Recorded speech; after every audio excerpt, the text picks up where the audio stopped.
This is the second phase of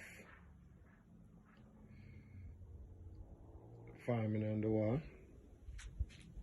Okay, these were set up today, and I'm going to show you the section that was done almost 2 weeks ago.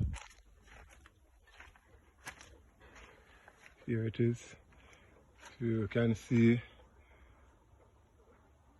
the progress of the tomato plant. There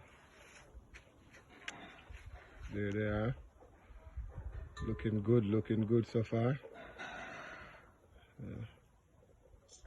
Looking good so far. You know. So I'll keep you up to date as to the progress of these. Alright?